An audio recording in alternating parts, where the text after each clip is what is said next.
Hey all, welcome back to the channel. Today I'm going to show you how to manually open the hatch on this 2023 Toyota Sienna. And there are a few reasons why you may want to do that. Most obvious one is the hatch lock actuator is broken, or the wiring to it is torn, or the connector is corroded and the hatch just physically won't unlock. So then you would have to do it manually. The other reason may be if your battery is dead. You could boost the vehicle from under the hood, and I do have a video of that on my channel, which I'll post a link for in the video description. But let's say if your vehicle is parked nose in into the garage and you can't get to it to boost it, or you don't have booster cables, you could use this procedure to open a hatch manually to get to the battery from the back and make it easy to remove it or charge it or replace it. Since your door is most likely going to be locked, you will need to manually unlock it.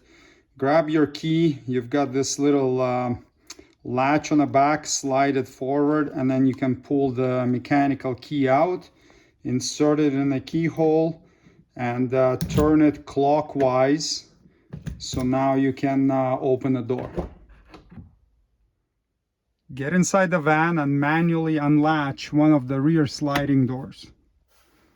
Now you can manually open this door.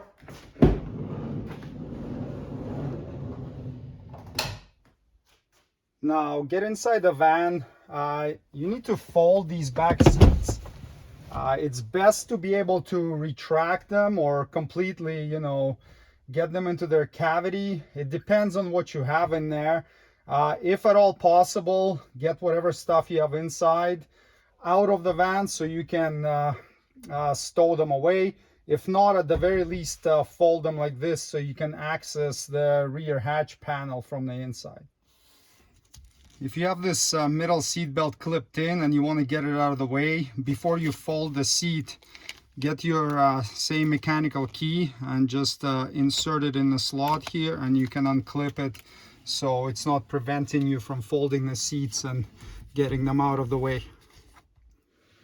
Now you can stow the seat away.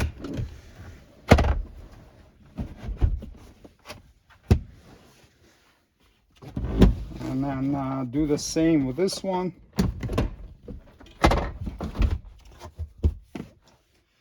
Now you'll need to take this cover off, and again, if you want, you could use your mechanical key. If you don't have anything else handy, there's a little slot up there.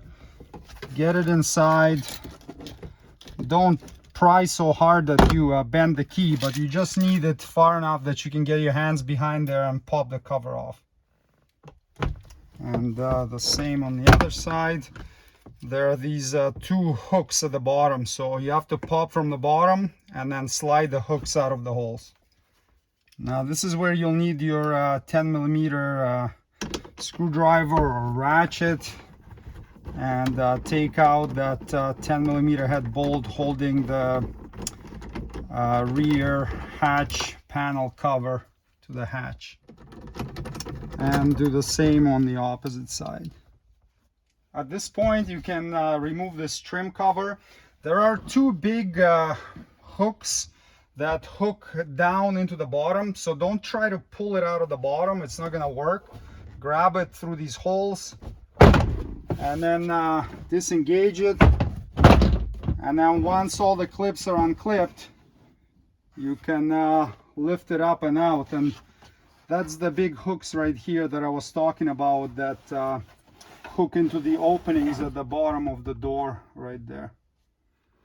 And now that we have access to the hatch lock actuator, locate this little lever right here. We just need to pull on it to disengage the lock. And there you go. Now you can manually open the hatch.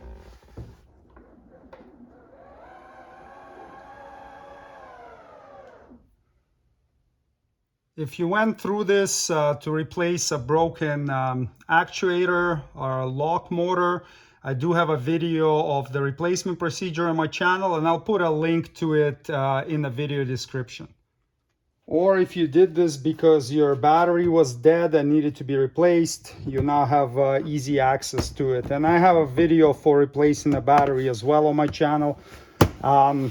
Obviously, you could have accessed this from inside the vehicle as well when the seats were folded down, but it's definitely easier doing it like this and reaching in from the back of the hatch.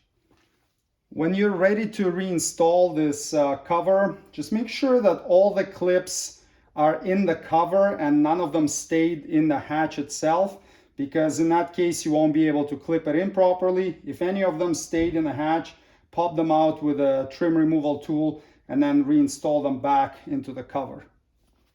Now you can install the cover. First, engage those hooks into the openings, and then lift it up and just go around and clip all the clips in, making sure that they all engage so you don't have any rattling noises when you're driving around. Now reinstall the 10mm head bolts. They don't provide a torque spec for them, but 4 or 5 foot-pounds would be plenty, or you can just tighten them nice and tight by hand so they hold the cover in place, and do the same on the other side. And now install these covers. Get the hooks in first like this, and then clip them in all around until they're flush, and do the same on the other side.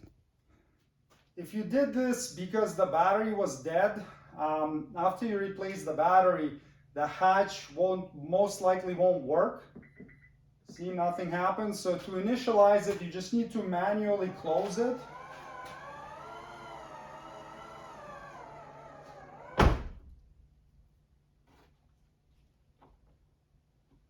And if it doesn't open now, you need to unlock the doors with a key fob.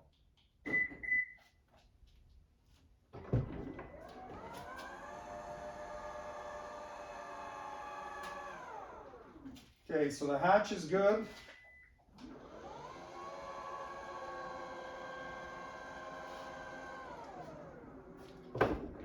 And the same for these sliding doors. Nothing will happen. You need to manually close them. Just go slow. They like to shake for some reason when you're doing this.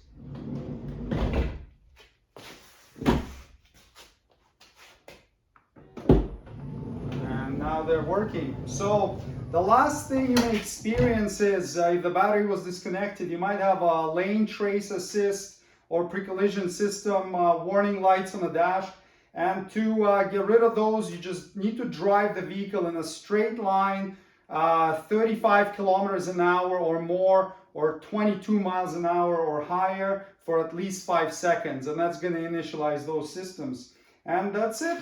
The job is completed. Thanks for watching. Subscribe if you'd like to see more Toyota Sienna maintenance and repair videos. See you next time. Cheers.